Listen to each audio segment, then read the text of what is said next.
It's called Hugphobia.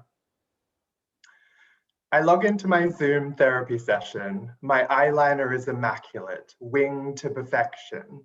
The light is hitting just right, the perfect conditions to reveal the confession I've been holding in for weeks. I think I have hugphobia. I blurt out, reaching for the pseudoscientific article I prepared to offer evidence for my self-diagnosed affliction. The thought of a hug right now fills me with dread. Is there something wrong with me? I continue, the pieces of paper rustling like their former trees in my hand. According to extensive Googling, the hug is defined as an act of holding someone tightly in one's arms, typically to express affection.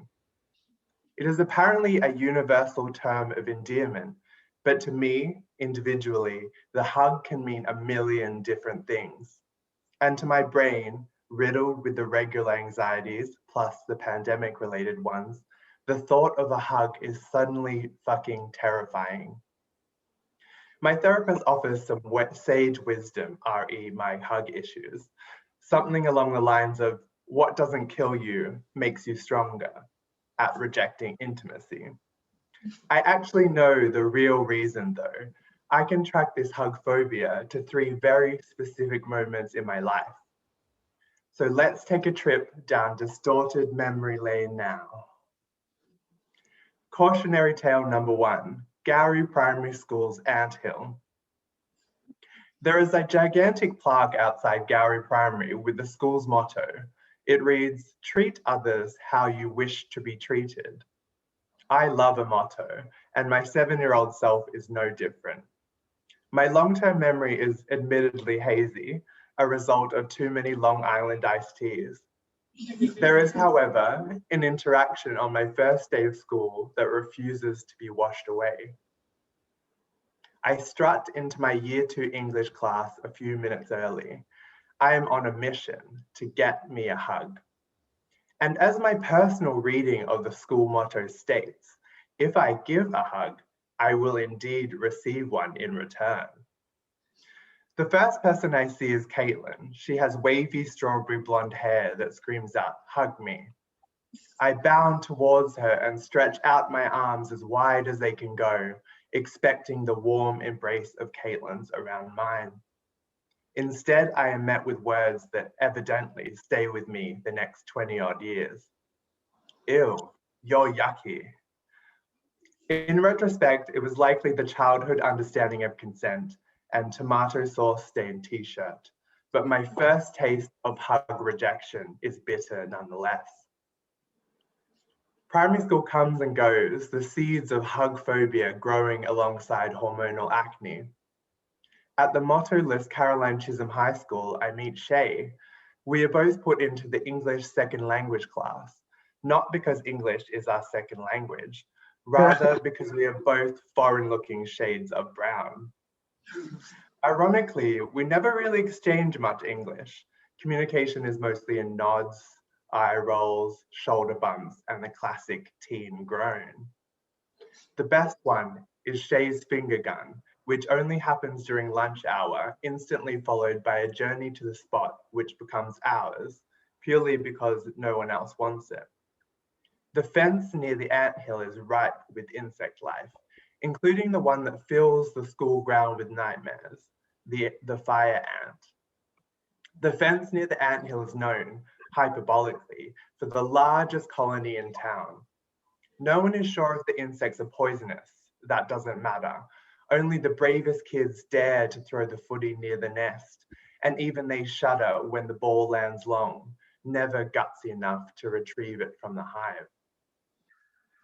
One day the unspeakable happens. The footy goes over the fence near the anthill. I'm still not sure what possesses us. We both just know what we must do. I initiate the finger gun and we hop up, clambering over the ant-covered fence. A crowd gathers to watch our certain death.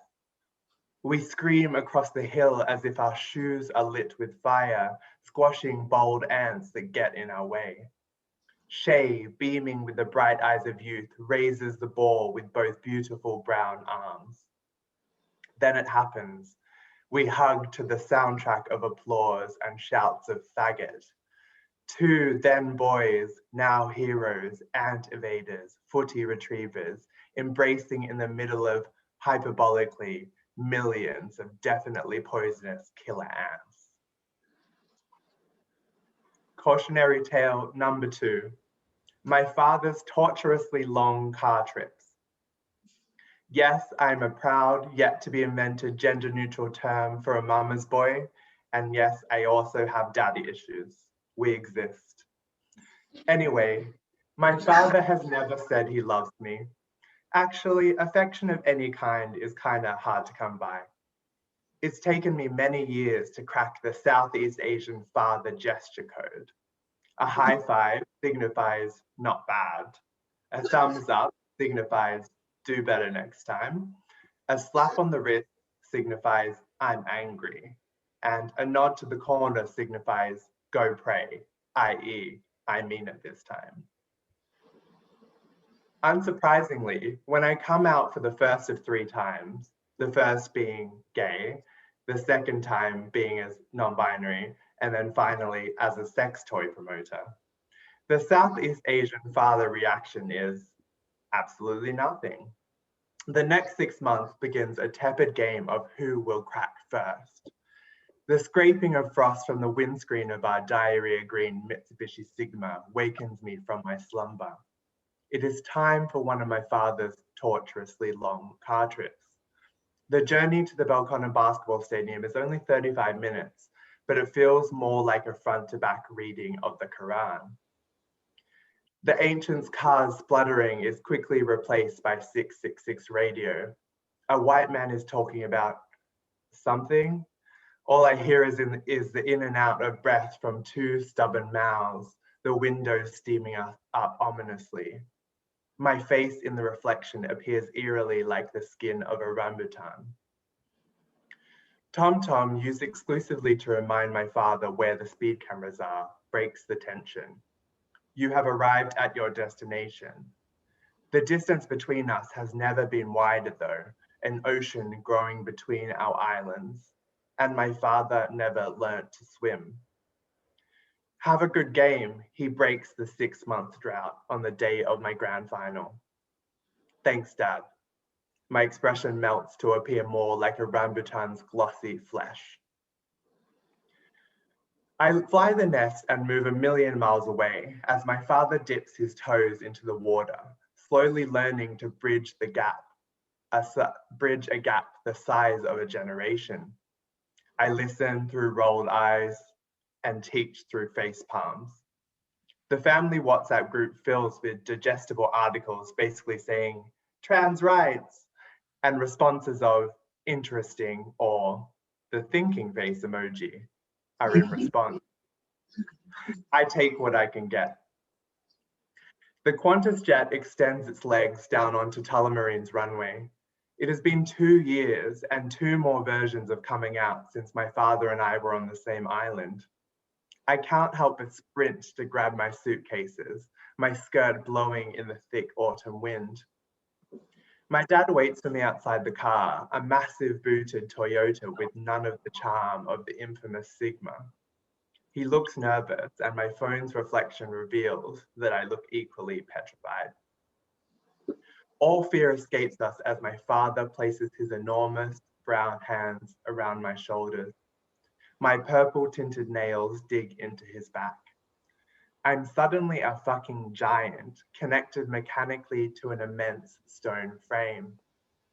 The hug lasts exactly 4 seconds, as if my father is counting just how long is appropriate before concluding affection.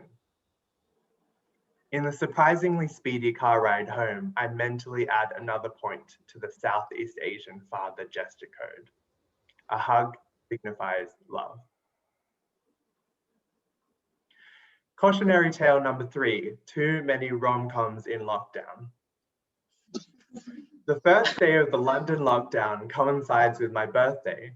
I had organized a picnic with my closest friends and sexy acquaintances. Instead, I sit around a Marks and Spencer's ice cream cake in the shape of a flamingo. I blow out the candle and a wish floats into the universe.